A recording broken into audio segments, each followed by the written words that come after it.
ते D+ करण्याचा निर्णय माझ्या उद्योग विभागाने घेतलेला आणि त्याच्यामुळं या जिल्ह्यातील तरुणींना रोजगाराची फार मोठी संधी उपलब्ध होणार आहे।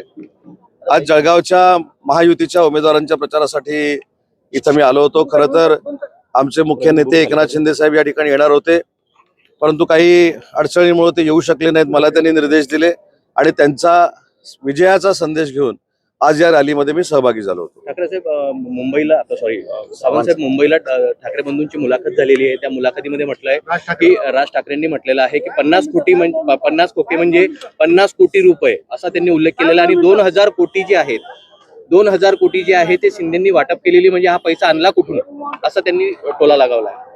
ज्या दिवसापासून आम्ही उठाव केला त्या दिवसापासून हेच आपण ऐकतोय, तुम्ही पण ऐकताय, तुम्हाला ह्याच ब्रेकिंग मिळत आहेत।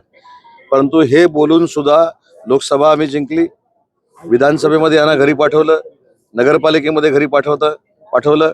आता या मुलाखती झाल्यानंतर महानगरपालिकेमध्ये देखील एकही महानगरपालिका यांची निवडून येणार नाही आणि मुंबई महानगरपालिकेमध्ये देखील 150 पेक्षा जास्त महायुतीच्या जागा निवडून येतील। साहेब, एकनाथ शिंदे आणि संजय राऊत यांची भेट झालेली आहे। गेल्या अनेक महिन्यांपासून मी एक सांगू का, माननीय एकनाथ शिंदे साहेब हे संवेदनशील मुख्यमंत्री होते, आता ते उपमुख्यमंत्री आहेत। मी 2 महिन्यापूर्वीचा एक किस्सा तुम्हाला सांगतो की त्यांनी स्वतःहून संजय राऊत साहेबांच्या बंधूंना फोन केला होता त्यांच्या प्रकृतीची चौकशी करण्यासाठी।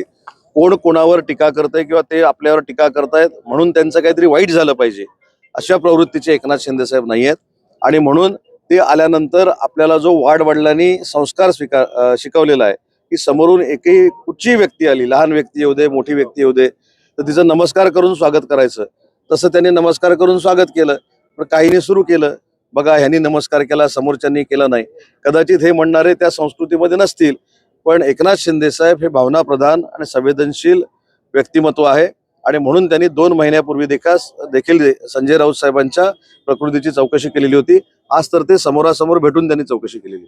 महाराष्ट्रामध्ये युबीटी साफ होणार अशी चर्चा ऐकण्यात येते आहे। तुम्ही पण आता देखील नुसतं साफ नाही, सुपडा साफ होणार।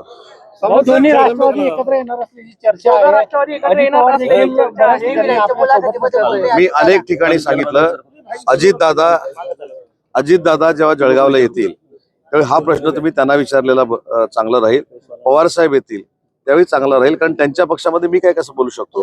परंतु घरामध्ये वादंग असू नये, राजकीय विषय किंवा राजकीय आपल्या संकल्पना हे वेगवेगळ्या असू शकतात, पण घरामध्ये वाद असू नये या मताची आहोत। त्याच्यामुळे घरं जर दुभंगलेली जोडणार असतील तर आम्हाला आनंद आहे।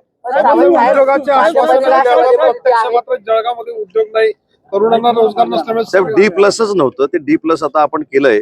पुढच्या वर्षी मला सांगा काही प्रकल्प नक्की या जळगावमध्ये आलेले आपल्याला दिसतील।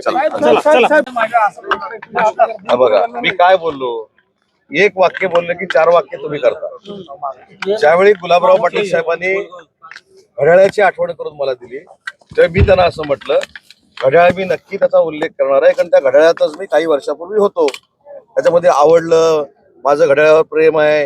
मी असं कुठं काय बोललो, काहीच बोललो नाही। घड्याळ मी विसरलो नाही, याचा अर्थ निशाणी सांगताना गुलाबभाऊ जे मला कानात बोलले की घड्याळाचं पण नाव घ्या, त्याच्यावर मी असं बोललो, मी घड्याळातच होतो।